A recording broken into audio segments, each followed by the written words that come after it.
850, or you can say, Alexa, send a comment to LBC. And of course, we'd love you to watch us on Global Player. Call 0345 6060 973. Tweet at LBC. Text 84850. Cross question with Iain Dale. This is LBC. Right, let's start with the text question from Mo in Oxford. Why are 1 million Palestinians being shafted and nobody cares? The narrative seems to be so one-sided. Do you not think this is dangerous? Wendy Chamberlain. I don't think the narrative is one-sided. I think anybody just needs to look back to the events of last Saturday and the horrific terrorist attacks by Hamas to be profoundly shocked. But clearly what we are seeing in Gaza is a developing humanitarian situation. And in Parliament today, I think the Prime Minister, in fact, Ed Davey, Keir Starmer, were all very clear that we need to address that. The government obviously announced aid that was going. The EU have done the same. And it's very clear that Hamas is a prescribed terrorist organisation. There are people in Gaza. We're already condemning the planned evacuation that the Israelis want to see happen.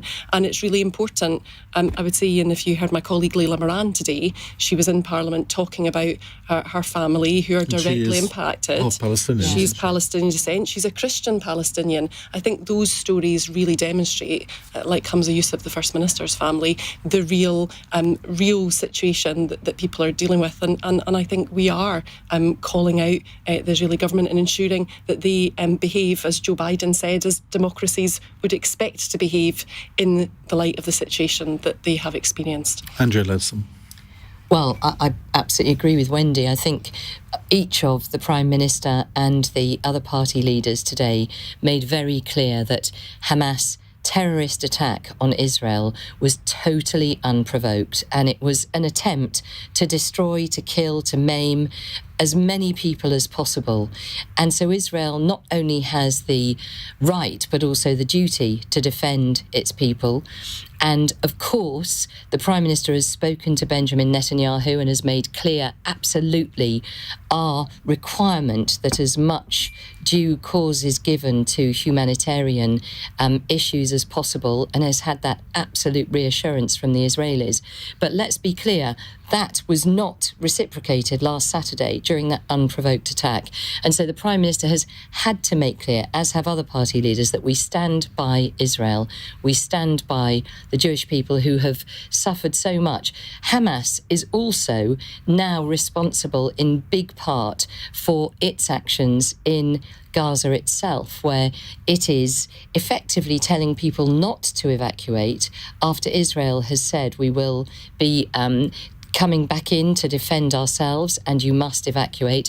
Hamas are telling people not to. So actually, Hamas is also not acting in the interests of Palestinian people, and that is absolutely shocking. Why is it, do you think, that they still enjoy a lot of support among people in Gaza? I was reading about a poll at the weekend that showed that 49% of people in Gaza, 51% of people in the West Bank actually still support Hamas.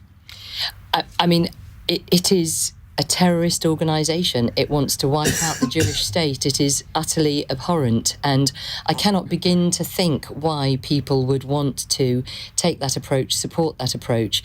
But there is no doubt that there are innocent Palestinians, many millions of them, including over 1 million children, who are caught up in this horrifying situation, and they do not deserve it. And this is on Hamas, who are entirely responsible for what has happened, first in Israel and now for what's happening in Gaza. Zoe Williams. Well, to your point about the polling, you've got to bear in mind that it's effectively a totalitarian regime, Hamas. They haven't held elections since 2006 or 7, I think. So the idea that you can kind of poll the Palestinian people and they can give you a straight answer and that reflects their belief is like saying, why did people support Stalin? They supported Stalin because that bad things would happen to them if they did not support Stalin. Nevertheless, even if 90% of the Palestinian electorate supported Hamas, you still couldn't justify killing Palestinian children, which is what's happening, and it's happening everywhere. And it's happening on the convoys between the north and south. So as people take that evacuation order, move their families across completely destroyed roads, they're being bombed on the way to the place that doesn't have room for them. Wasn't that disproved? I thought that was a methane lorry that exploded. There have been numerous attacks on that convoy, numerous. So that may have been a methane lorry, but it is absolutely unquestionable that there is an absolute massacre going on in Gaza at the moment.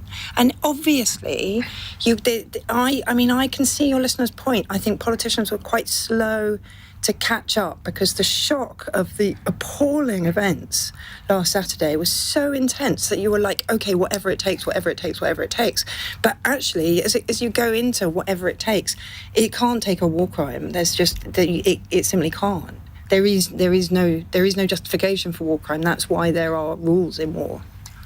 But just to come back on that, there is absolutely no accusation that Israel has committed war crimes. There isn't any evidence of war crimes, and Israel have been very clear that they will take the greatest care to abide by all international rules. Well, the thing is, you're absolutely right. It's an unfolding situation, but certainly there was a very long period in which the electricity was cut off, water was cut off, lives were endangered. The evacuation zone that people have been told to evacuate contains the major hospital, which is overrun. It's an impossible situation for the disabled, for the mortally ill, for babies. Obviously, there's no way at this point you could say this crime has been committed, but it is incumbent upon the international community to say war crimes can't take place. Which they have.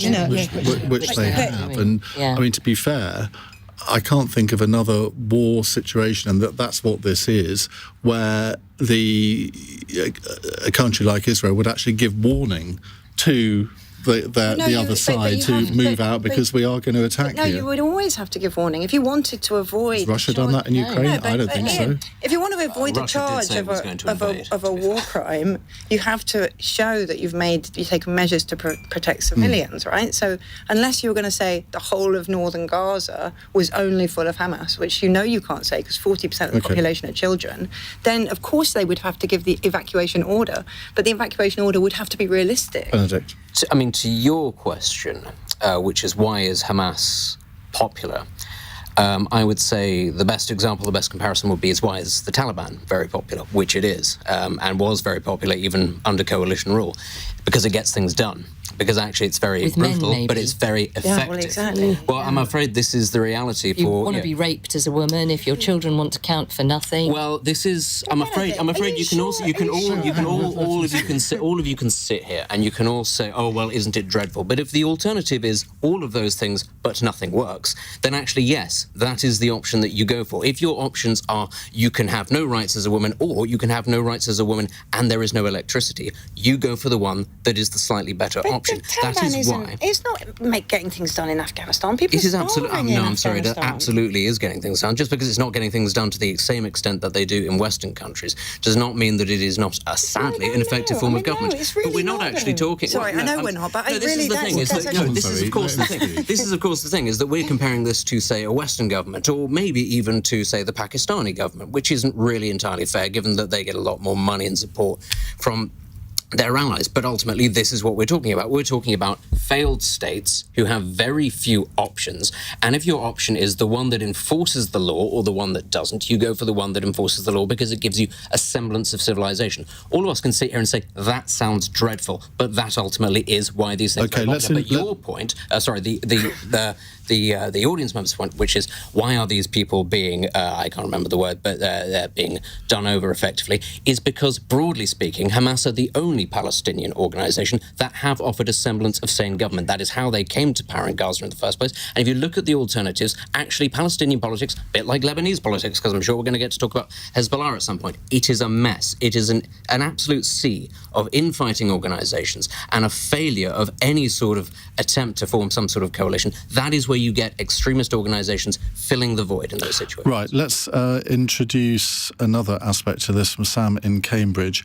He says, as a Jewish Jewish person, I feel there's been a distinct lack of compassion for Israel in the light of the unprovoked attack by Hamas. Why does the panel think thousands of people marched in the recent Free Palestine rally, yet no such rally has been held to show support for Israel? Benedict?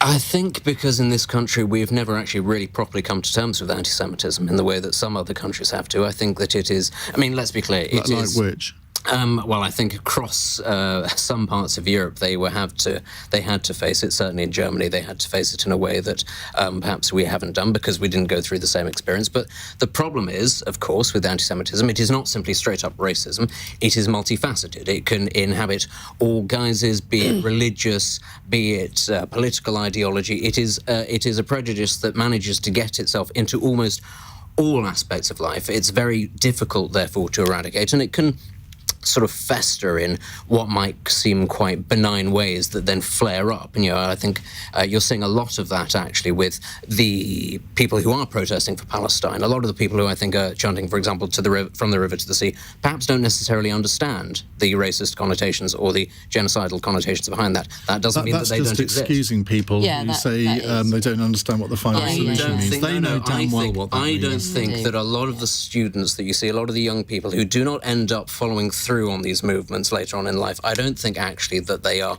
raging anti-Semites. I think that it is anti-Semitic what they're doing. I don't think that it is the case, though, that it is sort of inherently ingrained. Okay. Yes, but what I would also say, if I may, just very quickly. Ask you one thing? No, you can't, because we haven't got much time left on this. I'm actually going to ask you something. Okay, sure.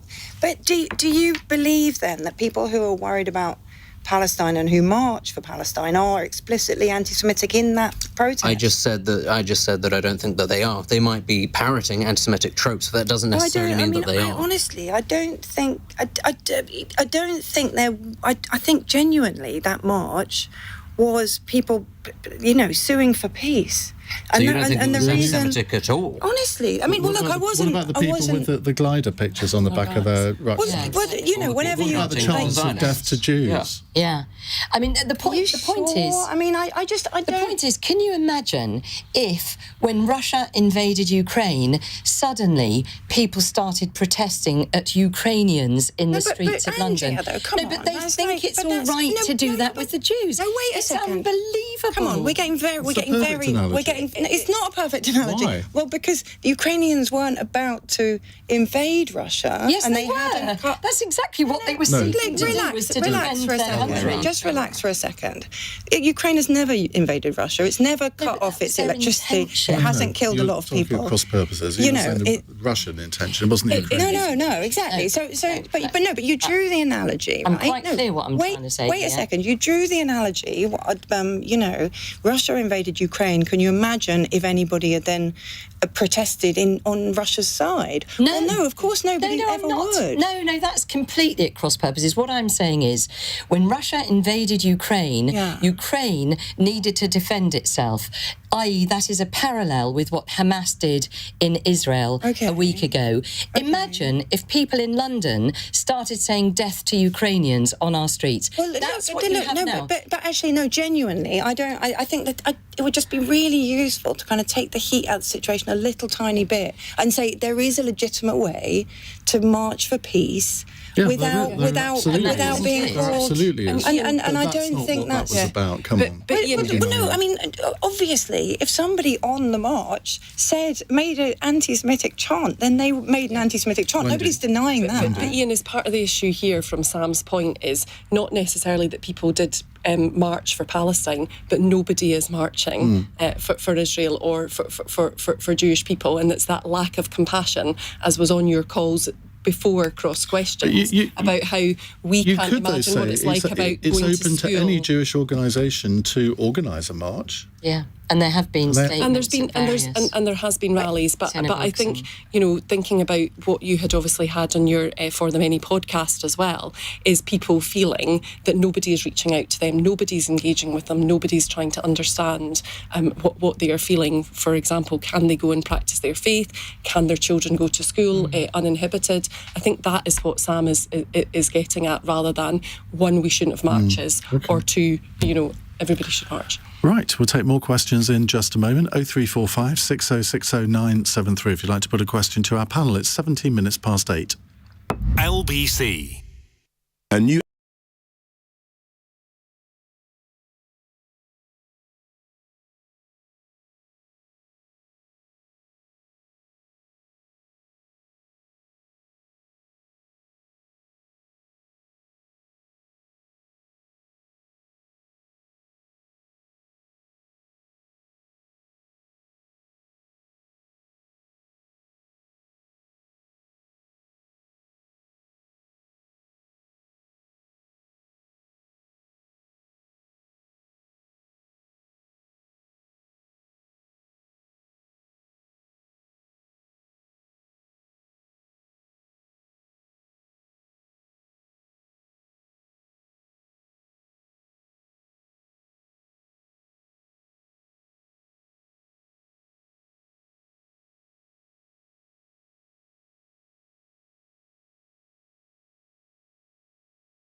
Cross Question with Iain Dale on LBC.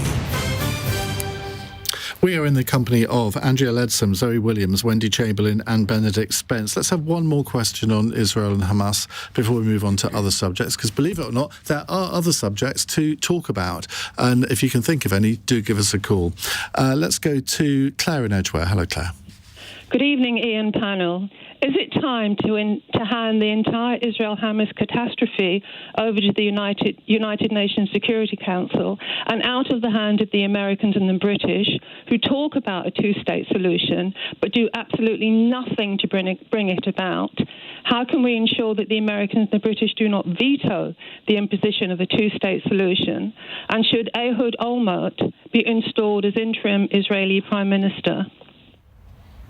Wasn't he convicted of a crime?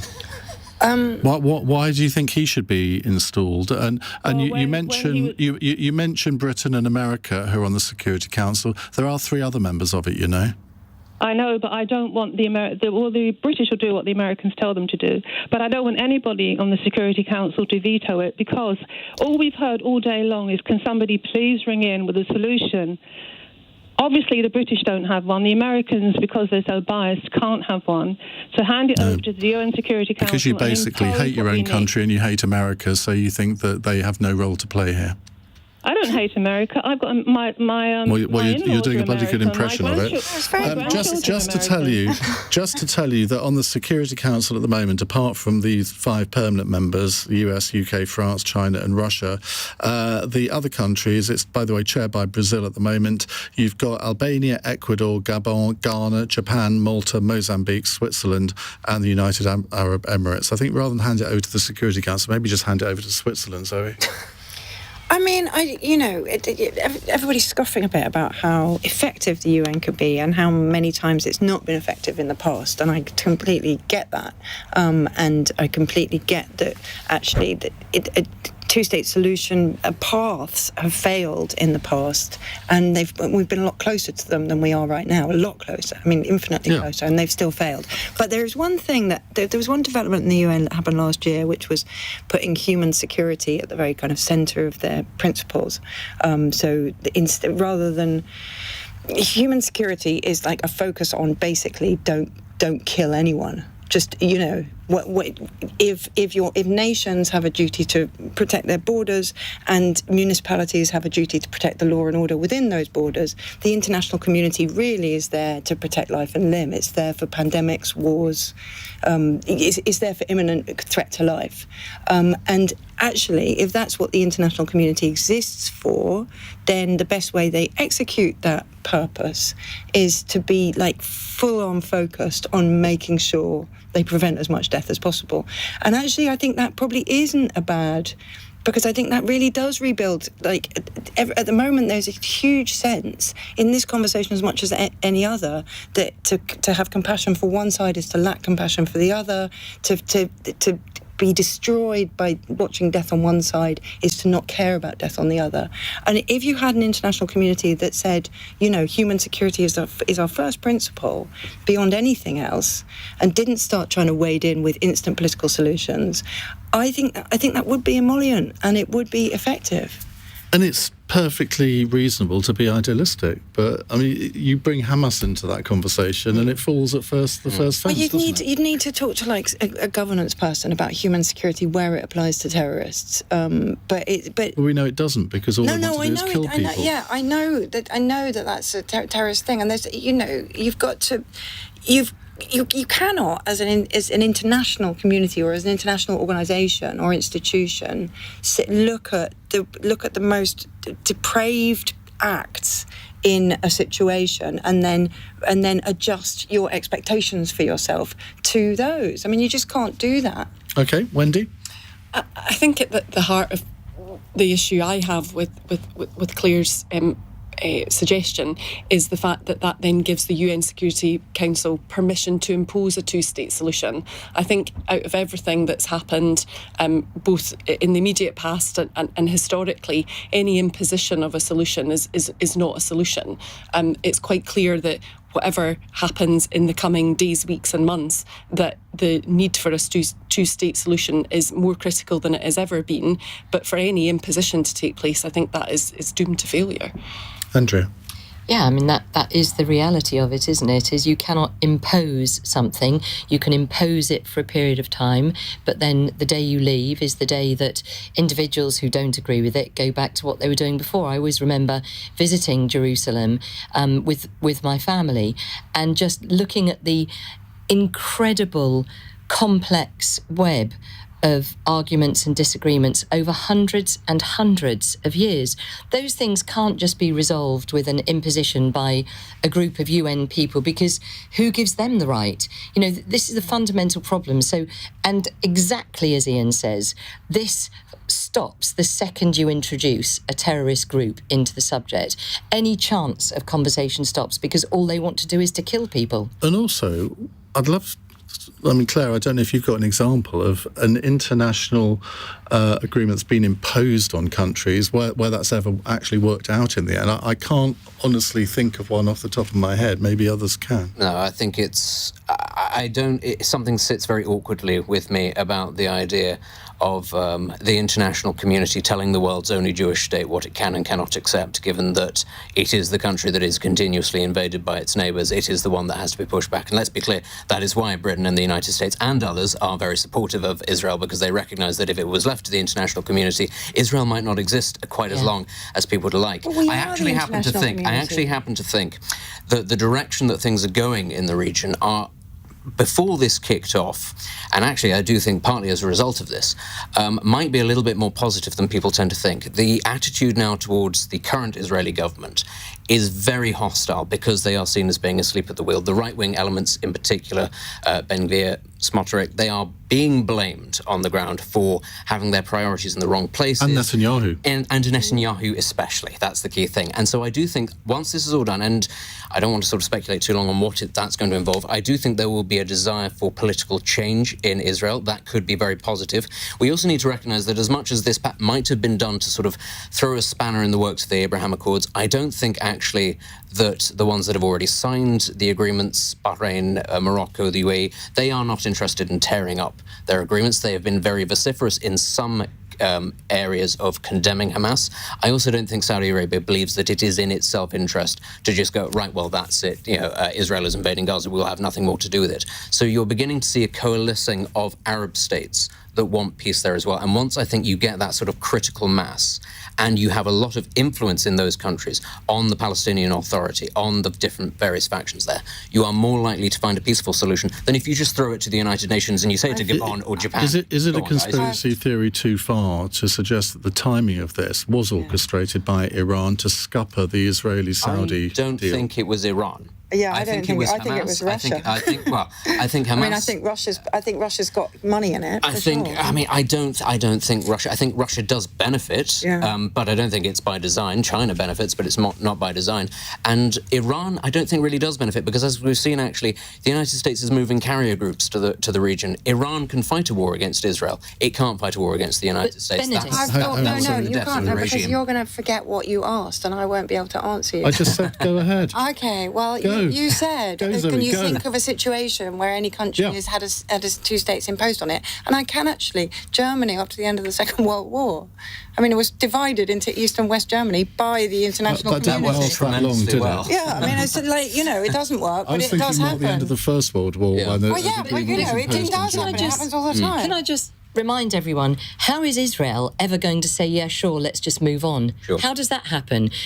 Notwithstanding the desire for peace and maybe political change and maybe, but Israel must feel absolutely under threat. This was the biggest loss of life since the Holocaust. This is outrageous. This is babies having their throats cut, people being raped and burned alive. This is shockingly barbaric. How could you feel safe if you're an Israeli or indeed a Jew? But can I just ask you because the thing is that you can, and I've heard Northern Irish peace movements say exactly the same thing. You can lock into a place where you can never. There's no moving on from it. Yeah, but last week. But no, I know. I'm not saying move on now. I'm not saying this is let's everybody draw a line under it. I'm saying that actually.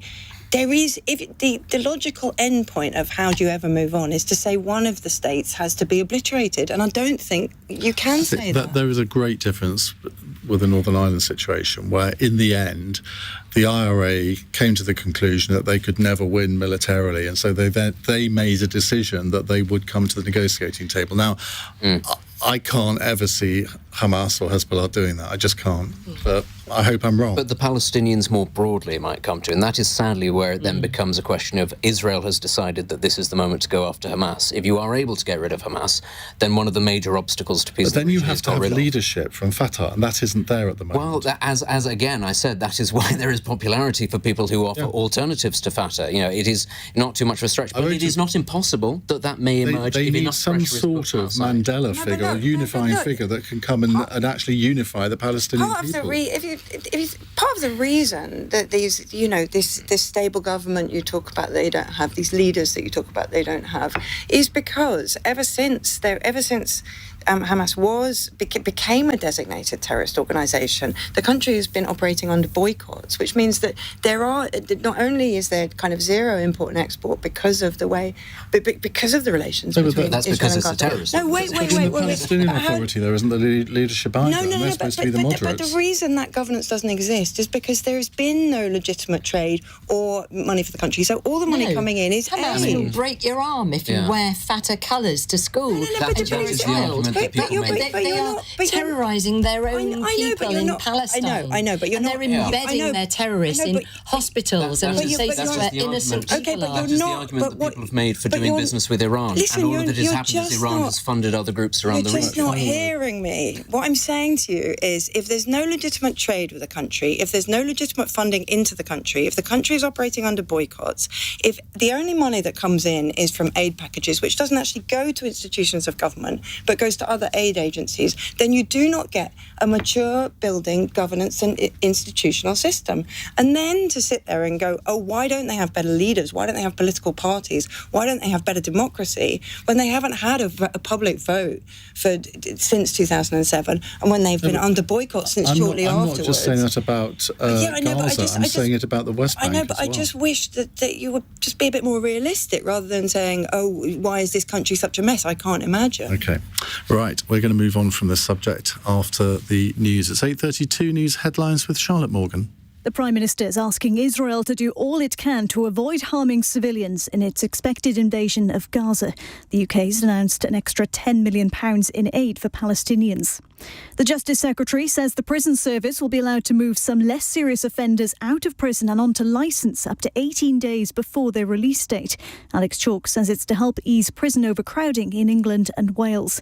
And Conservative MP Peter Bone is facing a suspension from the House of Commons. A panel's found he committed acts of bullying and one of sexual misconduct a decade ago. Allegations, he says, are false. LBC weather mostly dry overnight with the chance of some frost, a low of -1. This is LBC.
Leading Britain's conversation. Cross Question with Iain Dale. Tweet at LBC. 8:36, at the behest of several of you on text and Twitter, I have urged our panel not to talk over each other because it means that you don't know who's speaking. On our panel tonight, we have Andrea, Leadsom, Zoe Williams, Wendy, Chamberlain and Benny? I don't know where that came from. Benny from Crossroads. Benedict Spence. Right, an Alexa question here from Nikki in Tunbridge Wells. Why does it take so long for alleged wrongdoings in and around Parliament to be investigated? Are MPs being treated differently from us mere mortals? Now, this is on the news today, as you just heard in the news there, that Conservative MP Peter Bone is facing a 6-week suspension from Parliament after an investigation upheld allegations of bullying and sexual misconduct, which the complainant says happened more than a decade ago. This complaint was made 2 years ago, with a previous and unresolved complaint made to the Conservative Party 6 years ago. Peter Bone denies any wrongdoing. Now, this is serious in that he could face now a recall petition, which means that there would then be yet another by-election in his constituency of Wellingborough. Now, you were leader of the House of Commons and you set up some of these procedures, I think, Andrea. Yeah. Just take us through what's happened here. Yeah, I mean, this is yet another example of a process that's just been abysmally implemented. So, yes, I set up this thing called the Independent Complaints and Grievance Scheme. It was a cross-party scheme, all parties represented and all signed up to it. And the idea of it was that it would be confidential, essentially to the alleged victim, because very often people won't come forward with complaints because they don't want that media spotlight that they immediately get. So it would be confidential for the victim and obviously the alleged perpetrator. It would be swift and it would provide justice, as is now the case here. The problem with it is it has become mired in really non-relevant complaints, so things that are around work contracts and so on, because the House hasn't established a proper HR department for member staff. So basically it's taking far, far too long, like years too long, to actually investigate a complaint and uphold or reject it. And that's what's happened in this case. But added to which, as you said, the original complaint was made to the Conservative Party. All of the political parties upgraded their complaints procedures following that Me Too Westminster scandal back in 2017-18, and those processes now work much faster, but I cannot explain why this took so long to come to some sort of decision. But it's good to see that it has finally come to a decision today. And, you know, clearly justice delayed is justice denied, and so for the person who has gone through all this, no doubt they will be relieved today, but astonished that it's taken so long, as am I. And just to finish off my story, I'm actually planning to seek a backbench debate on the implementation of the Independent Complaints and Grievance Scheme, precisely because it is taking far too long. 18 months ago, Jane Merrick from the newspaper reported that 56 MPs were accused of sexual misconduct. I mean, that's 8% of all parliamentary seats. And what's happened to all of those 56? So Jane Merrick cannot possibly know that. And this is one of the other things that is a real concern to me, is that the ICGS, as I say, ended up taking up complaints like, you know, I was made to work late, things which would be a normal workplace grievance. And because there isn't a proper HR department, people take it to the ICGS instead. So what the ICGS does is it is totally confidential. It reports quarterly on the total number of complaints, and it may well be that it reported quarterly that there were 56 complaints against MPs. That does not mean they were sexual harassment complaints, and nobody in the public, me, you, none of us, even the person who runs the scheme, would not know what those complaints are about, because it's strictly confidential, and those resolutions are carried out by independent caseworkers. So it's simply nobody knows how many complaints there are, and I would say it'll be a handful, but unfortunately it's completely overloaded with workplace complaints, which the Speaker has tried to change by creating more of a kind of HR department for MP staff and some of the other 15,000 staff and people who come to work in the Houses of Parliament. Wendy?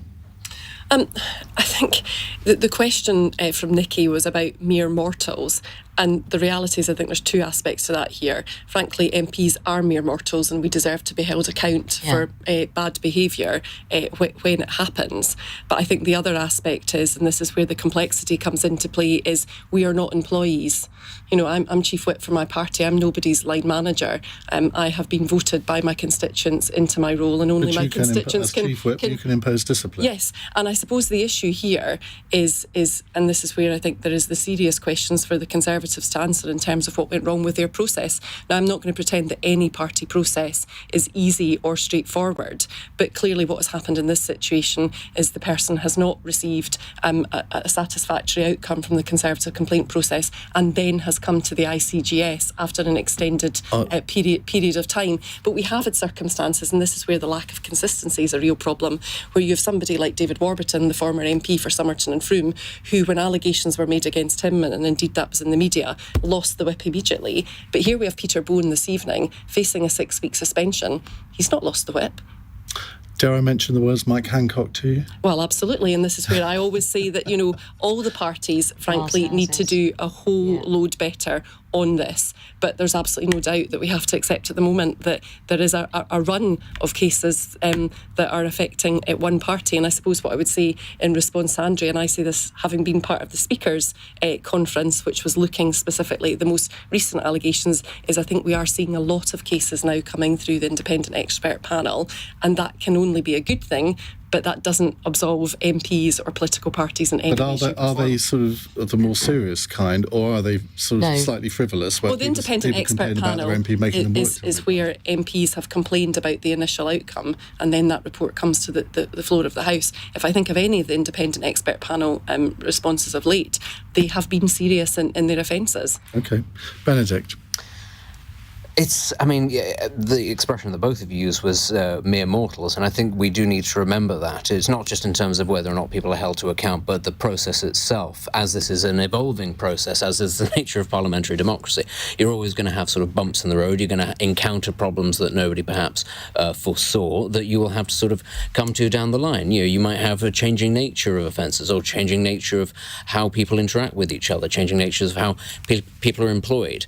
The issue, I suppose, comes when you come out with a figure like that. For example, 8% of MPs, not under investigation for serious sexual misconduct necessarily, but that there are complaints being made against them at all.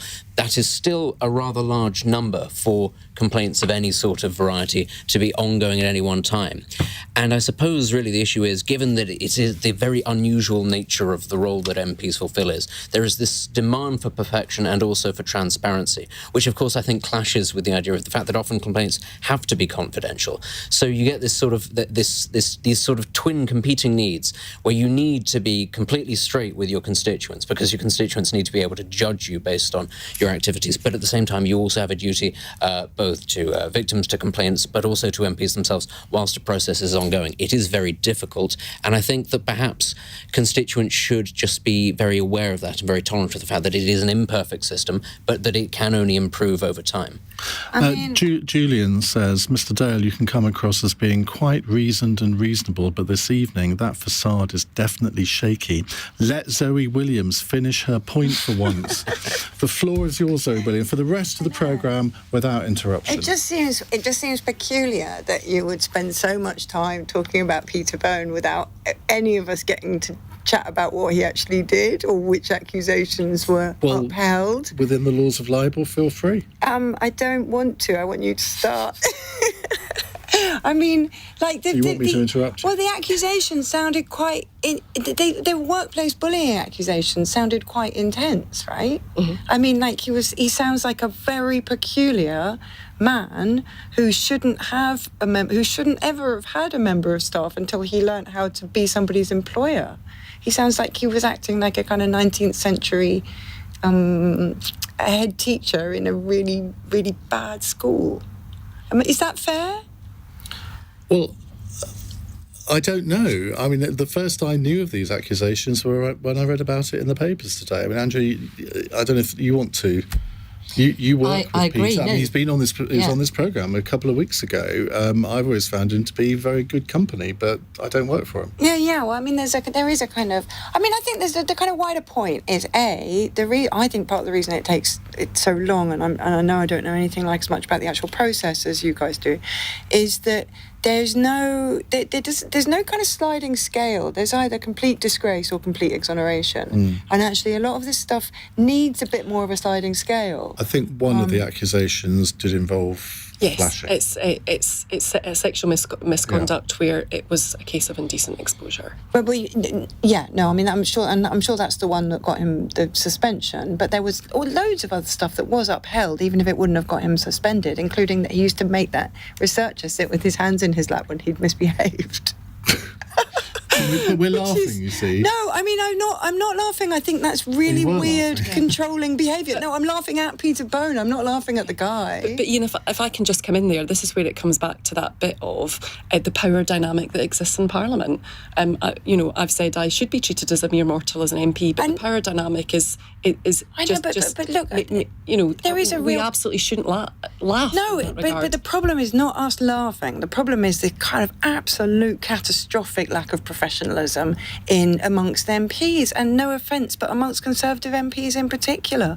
There have been all these cases, and the sexual misconduct cases get onto the front pages because they're the juiciest. But there have been loads and the loads risk of of being accused of interrupting you. There are plenty of Labour examples as well. It's not just restricted to the Conservative Party. I don't see a lot of the by-elections happening as a result of Labour misdemeanour. That's because one or two of them. I mean, if you think, I still don't know I'm not partisan. what Nick Jones is. Nick Brown is accused of. But he's had the whip withdrawn a year ago, and nobody knows what's going on with that case. Now, I don't know whether there'll be a by-election at the end of it. I don't know what the accusations are, but it seems a bit odd. And then you had.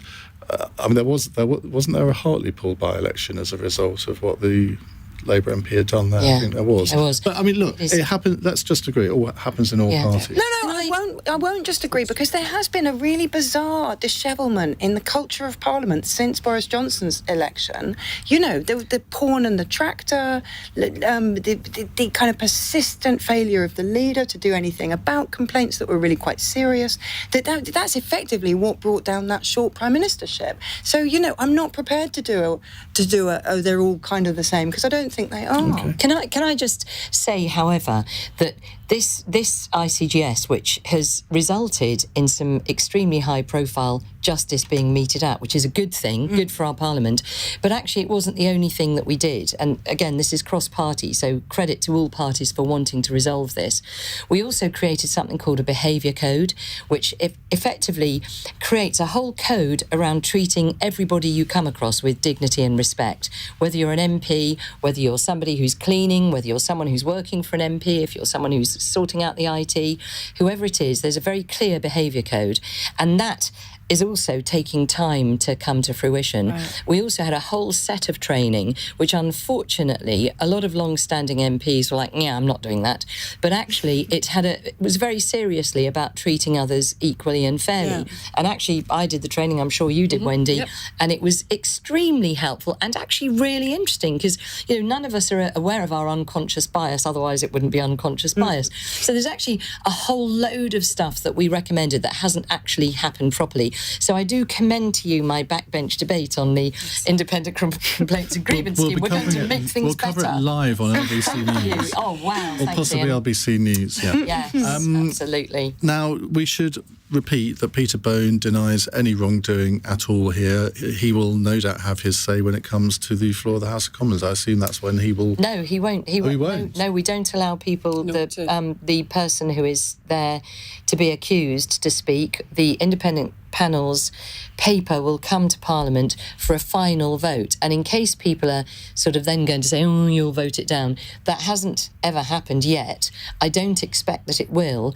And very importantly, the reason why it comes to Parliament for a vote is because ultimately somebody who's been elected needs to only be removed by elected peers. It's a fundamental principle of democracy. Yeah. And one of the other things, and this is actually something that when the MP's Code of Conduct was reviewed, it was an amendment I took forward. If we think back to Owen Patterson, he voted against his own suspension, but that now cannot be the case. An MP cannot vote in relation to their own suspension. Peter Bone has posted a statement on Twitter bemoaning that he's unable to respond to it in any other way. Well, if you'd like to come and respond on this programme, Peter, you'd be very welcome to. It's 10 to 9. LBC. Get up.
Cross Question with Iain Dale on LBC. Text 84850.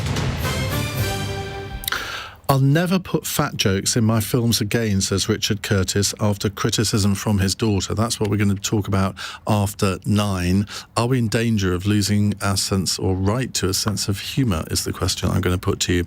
But first, a text question from Ray in Bracknell. Is there any point in sending someone to prison for a couple of months? Now, the Justice Secretary, Alex Chalk, has admitted England and Wales prisons are completely full, so some lower-level offenders will be given community service instead, while some current prisoners will be released on licence 18 days before the end of their sentence, and foreign offenders currently in prison will be deported to their home countries sooner than normal. Well, that last one seems a bit odd. You'd have thought they would want to do it as soon as possible anyway. Benedict? Obviously, it depends on the nature of your offence, whether or not it's worth sending somebody to prison for a few months. But broadly, this is an infrastructure problem. It's tied up, I suppose, in the fundamental role of the state. But we're seeing this, generally speaking, when it comes to things like energy provision, when it comes to reservoirs. Actually, the population continues to expand, and infrastructure investment doesn't keep pace with it. Old stuff is decommissioned and it isn't replaced. And I think that's really what you've kind of got with the criminal justice system. There has also been an uptick in the number of people being given longer sentences. So when you combine those two things, obviously you get a bottleneck. I do believe sending people to prison for long stretches in some circumstances is very useful. But of course, for that, you need excess capacity. You cannot run a prison system based on the idea that you're constantly just at the crest of the wave and you hope that there isn't a spike or that a prison wing doesn't get decommissioned. And this is due to a real lack of planning, I think. And it goes all the way back to the coalition government. Actually, the MOJ was the there was the ministry that was hit harder than any other, relatively, when it came to government cuts. And when I think of what a government is actually for, what I think of what a state is actually for, above anything else, NHS, education, whatever it is upholding law and order and your rights. So for a government to actually do that, to decide that department is the one that we can cut the most, I think is a real dereliction of duty, especially given that it's been on the watch of a Conservative government. Zoe? It's not quite right, because the main people who were hit by the coalition austerity measures were local authorities, who are, of course, in charge of so much. As a general social care to, ministry. but you're really seeing right now, councils go bust, prisons go bust, prisons not go bust, but like basically run out of capacity. And that was warned about 5 years ago and actually plotted pretty exactly. The MOJ were informed that it would be at this point in 2023, that they ran out of places. Now, the point is not, can we live without short sentences? Because I'm sure if you did really experimental things around restorative justice and community orders and all the rest of it, then you probably could live without short sentences. The point is that we're completely losing control of the civic structures of law and order. So it's not just that there aren't any prison places. It's not just that there is about to be a system in which people aren't going to be able to have short sentences. There's kind of conviction rates, there's cases going through the CPS, cases coming before judges. It's all going off a cliff. The backlogs are extraordinary. Rape convictions are so low now that it has effectively been decriminalised. We're watching what happens to a system when you underfund it for 13 years. And it really isn't pretty. Wendy? So the question is there any point in sending someone to prison for a couple of months? If you're sending somebody to prison for a short sentence, the focus surely is on rehabilitation, not punishment. We should say you speak as a former police officer. I do speak as a former police officer. So for me, a couple of months, no, because you're not going to actually have the time to intensively engage in the rehabilitation processes that are taking place. And what we are seeing here, and this is where I agree with the other panellists, is we're seeing another U-turn from the Conservatives in relation to short sentences. In 2019, Robert Buckland agreed with the Justice Select Committee who was looking at short sentences. Then it wasn't the Conservative manifesto, and now Alex Chalk is saying today that he wants to reduce short sentences. So we're seeing that U-turn, but we're seeing that U-turn not because we actually want to reduce crime and rehabilitate offenders. We're seeing it because the criminal justice system is creaking, and the capacity in prisons is just a part of that. Andrea? Well, that was very anti-conservative and peppered with fake facts on the part of Zoe and, sadly, Wendy as well.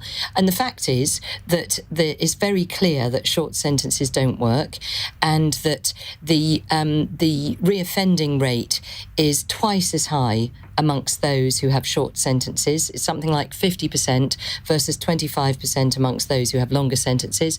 Now in our country, we have the average sentence is now over 9 years, whereas it used to be around 3 years.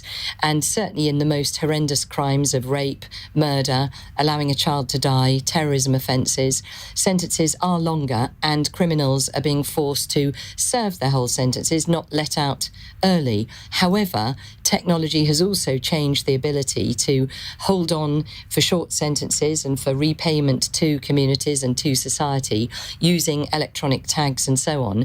And what the Justice Secretary is talking about is using better methods of restorative justice at the same time as punishing appalling criminality much harder. And by the way, the government's committed to 20,000 new prison places and has delivered 5,000 of those already, with another 5,000 due by May 25. OK, let's go to our fun question for the end of the programme from Carly in Dagenham. Madonna is back out on tour and has been performing in London at the age of 65, only months after she was so ill that she ended up in intensive care. I'm so excited to see the Queen of Pop later this week. That's Carly, not me. Which music legend would you drop everything to see, Zoe Williams? I probably would drop everything to see Leonard Cohen. That was unexpected. Okay. Benedict? I'm going to see The Prodigy next month, actually. That's always who I drop everything to go and see, is The Prodigy, which is slightly unexpected, I think. Wendy? That is slightly unexpected. I saw Blur in July, but I have to say I did enjoy meeting Brian May from Queen in Parliament. We shared hair care tips. I wasn't going to say anything. That's so cool. Do you play the guitar? Andrea? Well, you said drop everything for, so I immediately thought of Neil Diamond for no particular reason, but Yeah, you won't let me choose Elvis because you said it has to be someone. You could choose the British Elvis, of course, Cliff Richard, who I will be performing on stage with at the Hammersmith Apollo in November for 3 nights. No, I won't be singing. I'd love to sing Miss Unites with Cliff Richard. What are you actually going to do? Interview him. He's doing a concert, but instead of doing 2.5 hours of songs, it's going to be sort of 80 minutes of songs and 40 minutes of me interviewing him about his life. Oh my God, that's a new format. I think you should come and review it. I probably will. You probably will, won't you? I think all tickets have been sold, though. What a shame. Right, thank you very much indeed to Andrea Leadsom, to Zoe Williams, Wendy Chamberlain and Benedict Spence. Coming up in the next hour, Richard Curtis has promised never to make fat jokes in his work again after being taken to task by his daughter. The writer of 4 Weddings and a Funeral, Notting Hill and Blackadder says he now feels bad about lines in his films which are no longer funny.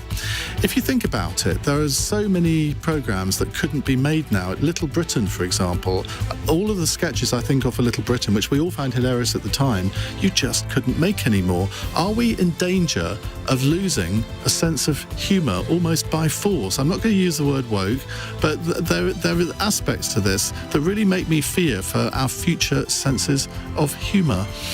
Or am I being stuck in the mud? 0345 6060 973. On your radio, on Global Player, and Play LBC. leading Britain's conversation. This is LBC. From Global's newsroom at 9 o'clock. Rishi Sunak says at least 6 British citizens have been killed in attacks by Hamas and that a